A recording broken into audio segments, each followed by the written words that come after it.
Young age में आपको कुछ मेमोरी का इशू है तो ये जहन में रख लें कि 99.5% चांस ये है कि आपको डिमेंशिया नहीं है या अल्जाइमर्स नहीं है। जब आप डिप्रेशन और एंजाइटी में होते हो तो आपका वो अटेंशन नहीं रहता है, आप डिस्ट्रैक्टेड रहते हैं। जिसको मेमोरी इशू होता है, जिसको डिमेंशिया होता है, वो इस चीज़ को इससे अवेयर ही नहीं होता कि मुझे मेमोरी प्रॉब्लम है। कहते हैं मुझे कोई इशू नहीं है। जो बातें याद रखनी होती हैं हमेशा भूल जाता क्योंकि भूलने की बीमारी अब सिर्फ उम्र रसीदा फराद तक महदूद नहीं है। वो दिसंबर भी तो आ रहा है ना, तो फिर शायरी भी थोड़ी थोड़ी आ रही है साथ साथ। नौजवान नस्ल में भी ये मसला जो है वो तेज़ी से बढ़ रहा है और बार बार हम कुछ भूल जाते हैं, चीज़ें कहीं रख कर भूल जाते हैं, नाम अक्सर जहन से निकल जाते हैं, डेट्स अक्सर जहन से निकल जाती हैं। और इस तरह की सूरत हाल में हम यकीनन जिस तरह के घर वालों के नाम भी अक्सर हमारे जहन से निकल जाते हैं, तो ये मामूली सी बात नहीं है बल्कि ज़हनी सेहत की तरफ एक बड़ा इशारा है।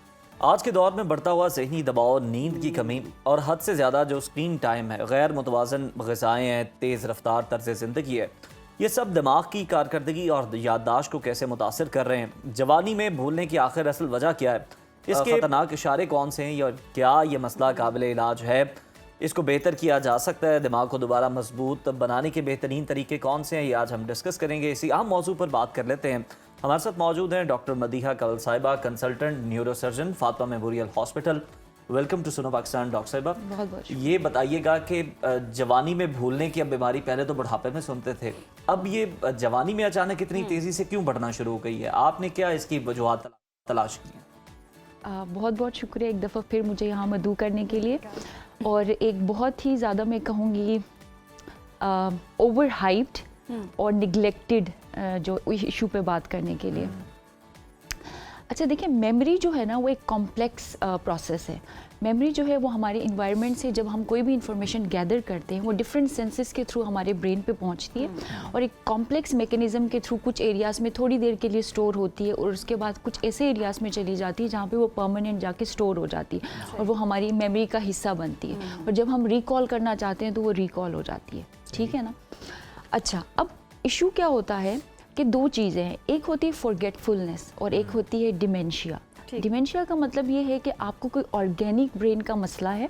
फॉर एग्जांपल जैसे न्यूरो डीजनरेटिव प्रॉब्लम है जो ज़्यादातर ओल्ड एज में देखा जाता है, ज़्यादातर 65 ईयर्स के बाद।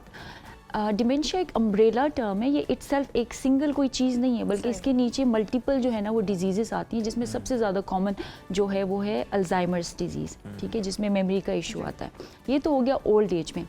इसका यंग एज में होने के इम्कान इतना ही है जितना आप समझ लें 0.5%। यानी कि अगर यंग एज में आपको कुछ मेमोरी का इशू है तो ये जहन में रख लें कि 99.5% चांस ये है कि आपको डिमेंशिया नहीं है या अल्जाइमर्स नहीं है। It's just a normal forgetfulness. अब फॉरगेटफुलनेस क्या चीज़ है? वो यही जैसे अभी आप बात कर रहे थे, हम किसी कमरे में एंटर किए और सडनली हम भूल गए कि हम किस मकसद के लिए एंटर हुए थे। की छोड़ दी, मोबाइल छोड़ दिया, किसी का नाम भूल गए, चश्मा यहाँ रखा है और पता चल रहा है कि आपने लगाया। भूल जाते हैं कि बात करते करते कि मैंने ये वाला टॉपिक भी छेड़ना था या ये बात मैंने करनी थी। एग्जैक्टली। और अभी मुझे खुद भूल रहा है कि अभी मैंने आगे क्या बात करनी है। तो ये एक नॉर्मल चीज़ है, लेकिन ये दोबारा आपको आफ्टर फ्यू मिनट्स या फ्यू डेज आपको खुद रिकॉल हो जाता है या अगर कोई आपको हिंट दे तो आप उस चीज़ को रिकॉल कर लेते हैं। So this is what forgetfulness is. अच्छा डॉक्टर साहब, ये भी बताइएगा कि ये जो नाम लोग भूल जाते हैं, हालांकि भुट्टो साहब के हवाले से कहा जाता था कि उनकी ये बड़ी क्वालिटी थी कि वो एक एक वर्कर को उसके नाम से जानते थे, चाहे वो सिंध में या लाहौर में, और ये बड़ी खूबी थी उनकी। लेकिन लोग नाम जो है वो नहीं याद रख पाते और बड़ा मसला होता है, मेरे साथ भी होता है। और अक्सर कुछ लोग रास्ते भी भूल जाते हैं, रोड सेंस उनकी इतनी अच्छी नहीं होती कि वो रास्ते भी भूल जाते हैं। ये हमारे फोकस का मसला होता है, हम सही तरह फोकस नहीं करते हैं, जिसका हमने याद रखना होता है, जहाँ का रास्ता, जहाँ का नाम, सिर्फ वो हम रख पाते हैं। हाँ, और दूसरे पे हम ज्यादा तवज्जो नहीं देते, इसलिए नहीं वो रहता। क्या ये बाकी ठीक है? बिल्कुल, आप बिल्कुल सही बात कर रहे हैं।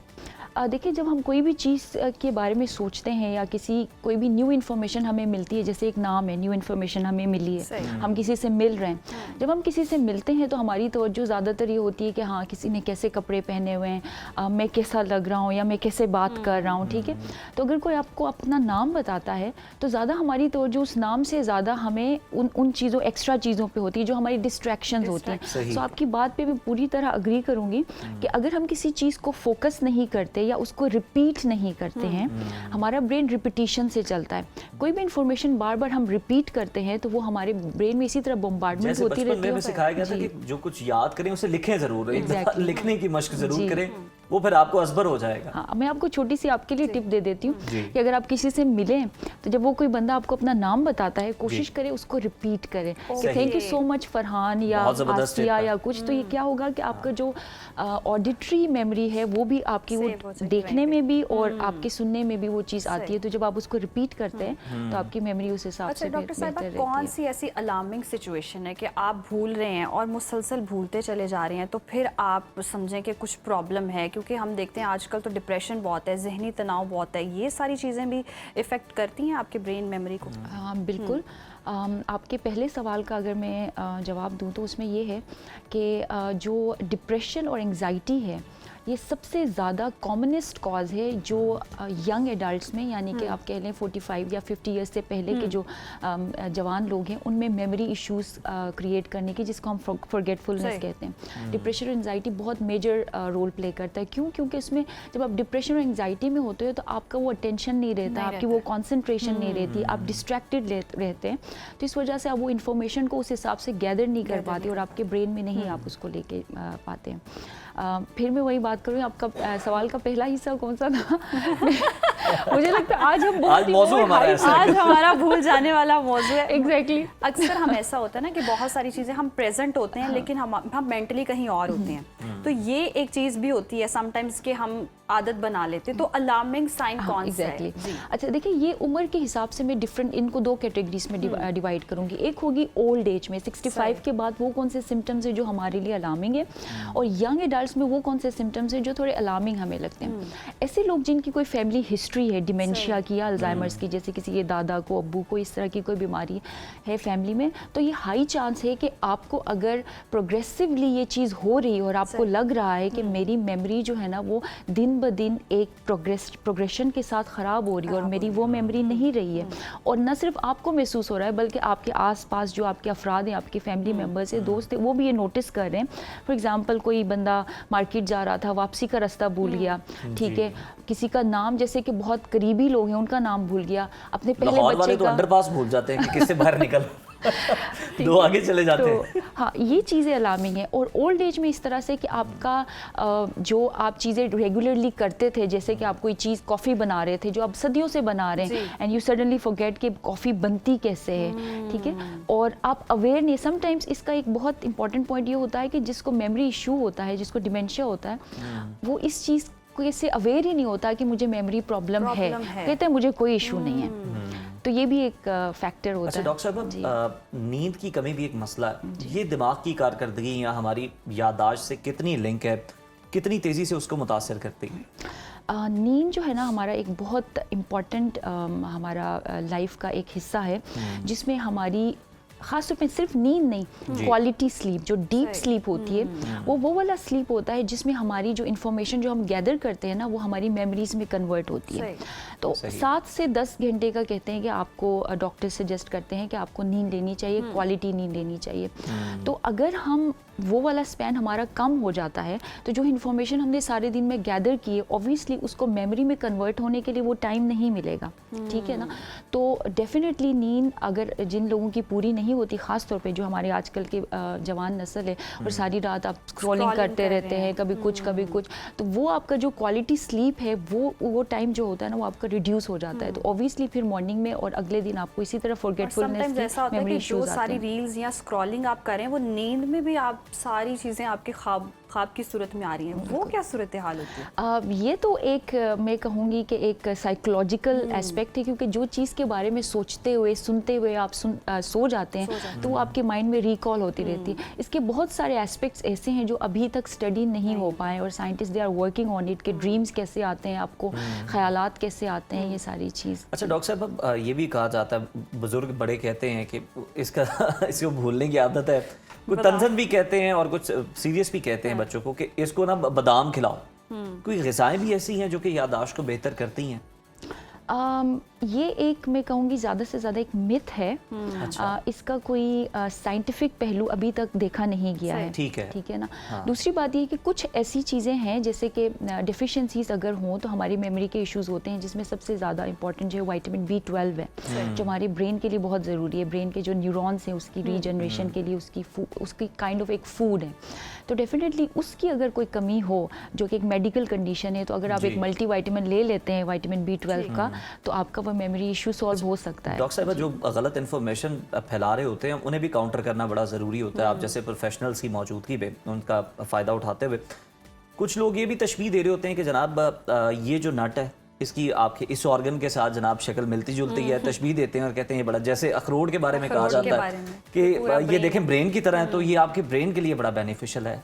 ये सही है? अब नहीं, इसको भी मैं एक मिथ ही कंसीडर सही। करूंगी। ओके। इसका इसके साथ कोई ताल्लुक नहीं है, लेकिन वही मैंने बोला है कि स्पेसिफिक विटामिन्स हैं, कुछ मेडिकल कंडीशंस है जैसे हाइपोथायरॉयडिज्म है। अगर थायराइड लेवल्स कम होते हैं तो मेमोरी इश्यूज होते हैं। आप थायराइड को रिप्लेस करें तो ठीक हो जाएंगे, विटामिन B12 दे दें ठीक हो जाएंगे, लेकिन इट्स स्टिल अ मिथ। लेकिन मैं ये नहीं कहूँगी कि आपको अखरोट डेली आप खाएं और सारा कुछ डॉक्टर करें। साहब, तो जिस तरह आपने वो बड़ी अच्छी एक टिप दी है ना कि आप किसी से मिलें तो आप उसका नाम रिपीट भी करें अगर वो अपना तारुफ देता है, इस तरह की और अच्छी अच्छी में टिप्स बताएं। रास्ते भी लोग भूल जाते हैं, फिर गूगल मैप से मदद लेनी पड़ती है। जेन्युइन मसला उज़ैर ने देखिए, सारा। जब सड़कों पे आपका इतना टाइम गुजरे तो आपको ख्याल रखना पड़ता है। तो डॉक्टर साहब, इस तरह की कोई और बेनिफिशियल टिप्स भी शेयर करें हमारी ऑडियंस के साथ। जी अच्छा, इसमें यह है कि हमें हर वक्त हमारे ब्रेन को ना एक्टिव रखना चाहिए, क्योंकि हमारा ब्रेन जितना ज़्यादा एक्टिव रहता है, कोई चीज़ जितनी ज़्यादा एक्टिव रहती है वो उतना ज़्यादा अपने फंक्शन को और ज़्यादा इन्हेंस करती है। जितनी ज़्यादा हम उस चीज़ की रस्टिंग करना शुरू कर देंगे और हम फ़ौरन गैजेट खोल लेंगे, अगर हमने कोई बात के बारे में सोचना है और हम रिकॉल करना चाह रहे हैं और हम कहेंगे नहीं ठीक है, मोबाइल है, मोबाइल से गूगल कर लेते हैं, ये चीज़ अवॉइड करनी चाहिए। Try to recall, try to regather your information. अच्छा, दूसरी बात ये है कि कुछ ना कुछ न्यू एक्टिविटी करते रहे। फॉर एग्जाम्पल कोई म्यूजिक सीख लिया, कोई पेंटिंग कर ली, कोई भी एक्टिविटी जो आपके ब्रेन को एक्टिव करती है। इसी तरह कहते हैं कि जो चेस आप खेलते हैं या जिगसॉज हो गए, क्रॉसवर्ड्स हो गए, जो आपके ब्रेन को एक्टिव करते हैं, इस तरह की गेम्स में अपने आप को इन्वॉल्व करें। हालात तो बहुत मुश्किल है, सब तो चैट GPT का इस्तेमाल करते हैं, ब्रेन का तो यूज ही नहीं हो रहा, तो वो कितना प्रॉब्लमेटिक हो जाएगा। ये मैं अगर अब सोचूं ना कि हमारी जो बच्चे और यंग जनरेशन जिस तरफ को जा रही है और अपने ब्रेन को इस्तेमाल नहीं कर रही है, मतलब हमारा ब्रेन इतना कॉम्प्लेक्स है जो अभी तक फुली स्टडी नहीं हो पाया है। येट हम ये समझते हैं कि हमारे ब्रेन के सामने ये चैट GPT कह लें, डीप सीक कह लें, ठीक है, हम इन गैजेट्स का यूज़ करते हैं और हम अपने ब्रेन को उस रस्टिंग फेज में लेके जा रहे हैं, हम उसको यूटिलाइज़ नहीं कर रहे। मैं तो इस चीज़ को डिस्करेज करूँगी।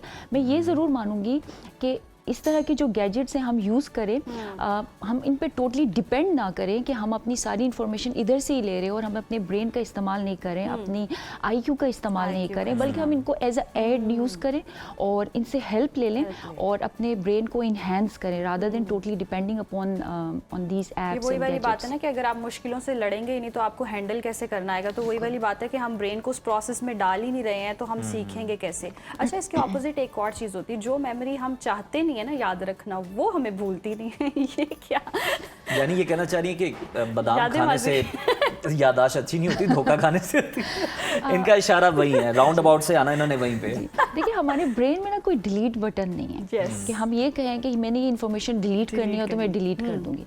इसका एक सिंपल सा हल ये होता है कि आप उन मेमोरीज की जगह पे प्लेजेंट मेमोरीज लेके आएं, ताकि आप उन प्लेजेंट मेमोरीज को ज़्यादा इंपॉर्टेंस दें। तो क्या होगा कि हमारे ब्रेन वो वाली मेमोरीज है जो हमारे लिए हर्टफुल हैं, पेनफुल है, वो डेप्थ में चली जाएंगी और जो न्यू मेमोरीज है, जो प्लेजेंट मेमोरीज है, वो आपकी सरफेस पे आएंगी, तो वो आपको ज़्यादा वो रहेंगी। दिस इज समथिंग जो आप प्रैक्टिस कर सकते हैं। विद प्रैक्टिस जो है ना, इस चीज़ को आप अपनी रूटीन में लेके आ सकते हैं। बट ऐसे कहना कि मैं इस इंफॉर्मेशन को डिलीट कर दूंगी, इसको रखूंगी, it's not something like that.